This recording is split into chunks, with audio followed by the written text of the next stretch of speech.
video. Mga guys, ito po ay comparison ng dalawang unit. Ang comparison po natin ngayon, yung pagkukumpara natin, ito po ay isa.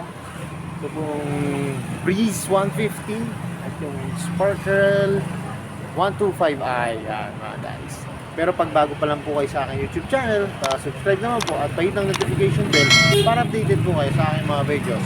Tara mga guys, simulan natin itong comparison ng dalawang unit po. So yun mga guys, ito po yung Breeze 150. Ang kinuha ko pong kulay, ito pong color glossy po siya na red. Pati po yung Sparkle 125i, glossy rin po na red. Mga guys, sisimulan natin sa kanyang mapapansin nyo una-una yung bags po. Yan, magkaiba oh. Ito po yung sa 125i, yan. Tapos ito po yung sa Breeze, yan. Iba po ang design. Ito po yung parang sa sa Passion, makikita nyo sa Passion, saka sa Flex. Yan po yung kanyang bags. Tapos ito po yung design na to. Iba ho to. 5 spoke po siya. Yan, ibang-ibang design mga guys. Tapos itong Breeze po, na siya, combi brake na siya. Yan, combi brake ang harap. Tapos ito pong 125 na i po, lang po siya, ordinary po na disc brake yan. Pero maganda po yung design ng kanilang disc, oh. Kita nyo, ito po yung disc brake ng 125. Yung po yung sa 150 yan. Ganda po ng design. Tapos sa front shock po, ang 125 po, meron po naka-emboss po na Rossi. Pero po yung sa 150 po ay decals na po yan na Rossi. Tapos sa mukha, ayan, kita nyo naman yung sa Sparkle, yan, ganda po. Ganda po ng design ng mukha. Tapos may decals po dito. Tapos ito naman. Pero LED na to mga guys ha. Yan, kagandahan yan. LED na po yan. Pati po tong sa Breeze, LED na rin po yan. Wala po siya ditong decals. Dito lang po. Kasi kagandahan nitong Breeze 150 po, minimal lang po ang decals. Tapos yung sa kanyang head, yan, ganyan po yung design niya. Tapos ito naman po yung sa 125. Yan. Tapos mga guys, napansin ko, itong sa 150, meron siyang safety. Yung sa safety features niya, pwede nyo i-lock po yung brake lever. Tapos ito naman pong sa 125, yan, wala po siya. Tapos, puntahan naman po natin yung likod. Mga guys, yung grab bar, yan, papansin nyo, iba yung design ng grab bar ng 125. Yan. Tapos ito po yung sa 150, yan, putol po siya. Ito, intact po. Yan. Tapos yung kanyang taillight po, yan, mapansin nyo. Parehas naman po. Iba lang po yung design ng kanyang extension dito. Yan, magkaiba po. Tapos yung kanyang taillight, yan po, LED parehas. Yan. Para sa akin, mas ayos nung sa sa Breeze po. Yan, kasi simple lang, pulang-pula lang siya. Ito po pero siyang ang lens po kulay transparent po yung kanyang lens. Pero sa signal light naman po, yan, parehas naman po siyang LED. Tapos sa pipe, yan po yung pipe ng Sparkle. At ito po yung pipe ng Breeze. Ito po yung pipe ng Breeze. Yan. Tapos yung sa po, yung sa tapakan ng angkasan. Magkaiba rin po. Yan, oh. Ito po yung sa Sparkle. Tapos ito po yung sa Breeze. Tapos mga guys, ito yung kanyang yung sa upuan. Yan, ang material po na ginamit dito sa sa Sparkle, yung makinis po. Yan. Tapos ito naman po sa Breeze. Yan, magaspang po. Pero parang siya malambot. Yan, pares naman po siyang malambot. Tapos ang U-box po, yan. Ito po sa Sparkle, ang laki po. Ayan. Kasya po dito half face. Pero yung pag full face po, meron din po kakasyang full face dito. Depende lang po talaga sa sa design po ng full face.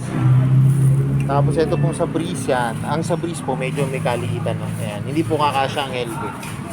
Ayan. Kahit half face po, parang alangan po eh. Kasi meron po siya rito nandito yung niya eh. Parang meron siya rito yung pag binuksan nyo po para dun sa adjustan ng niya, ng carb niya po. Kasi mga guys, ang pagkakaiba nga pala nito, itong Breeze po ay carb. Sabay ito pong Sparkle 125i ay FI na po ito mga guys. Tapos yun po, ito pong Yung sparkle, may OBD rito. Sa gas tank, parehas naman po. Yan, parehas siyang may cover. Yan, parehas may cover. Tapos yung gas cover, yan, parehas po. Parehas po ang design. Yan. Tapos yung material po na ginamit sa ilalim ng upuan, yan, parehas din po, plastic na block.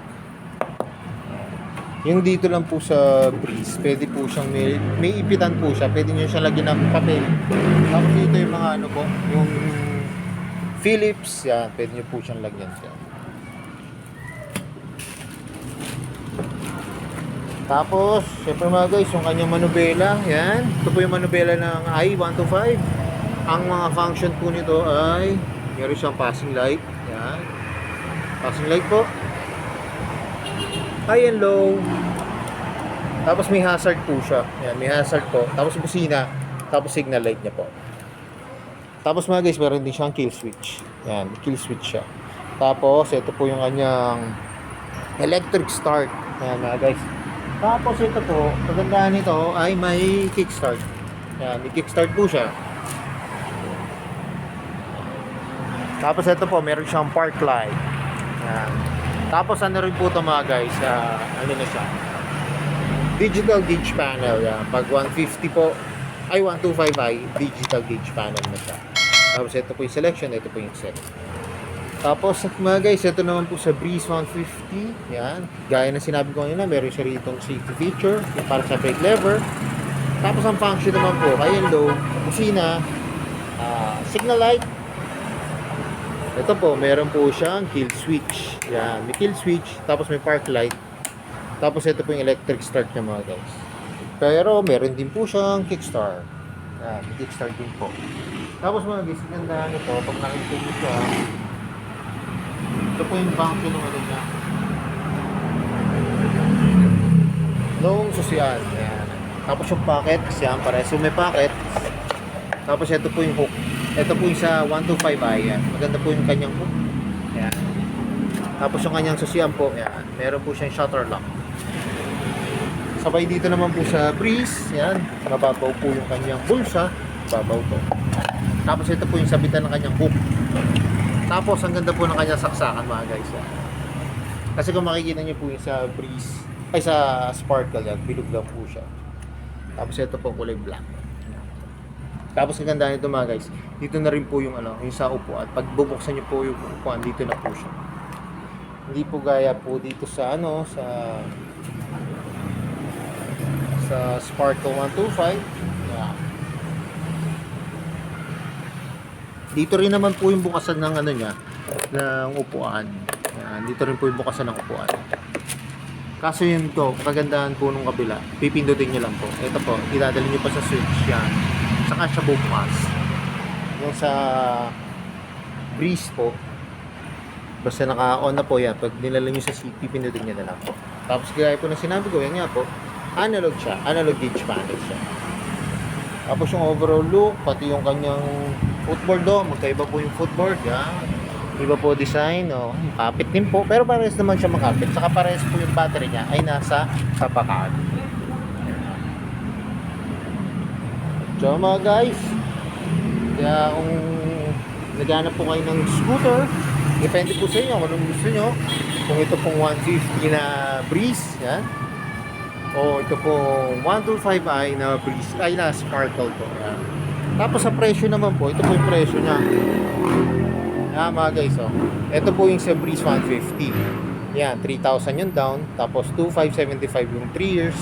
3,450 yung 2 years po. Tapos 6,075 pesos. Yan, ang pang 1 year 12 months po. Tapos may rebate po siyang 300. Tapos sa Sparkle i125 naman po. Yan, 4,000 po yung down. Tapos yung kanyang 36 months ay 2,900. Tapos yung kanyang 24 months ay 3,900. Tapos yung 12 months o 1 year niya po ay 6,900. Tapos ang rebate po ay 300 din po. Mga guys, sana natulungan ko kayo sa pag-decide kung anong mas kukunin nyo po. Kung ito po bang Breeze 150 na carb o ito pong Sparkle 125i. Depende po kung anong gusto niya. Pero para po sa akin, pares po siya maganda. Depende na lang po kung anong mas type niyo po. Tapos mga guys, ito nga po lang itong Breeze 125 dito po sa may San Antonio Binyang na branch ng Ruchi. May isa pa pong kulay ito, kulay puti. Hindi ako naghanap po kayo ng puti. Yan, meron din po. Yan. All white. Kasi mga guys, yung Sparkle Eye, isa lang po yung available po na kulay dito.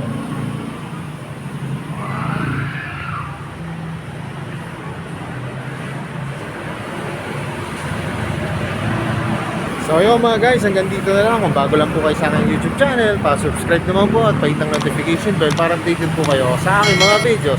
At salamat nga po pala dito sa may San Antonio, yung sa Rusi Puna branch. Guys. At nare-review ko po yung mga motor ko. More sales to come, at kaya na lagi po sinasabi. Ingat po palagi, ride safe always, and God bless po. Pa-like and share na rin po ng aking mga videos. Bye-bye!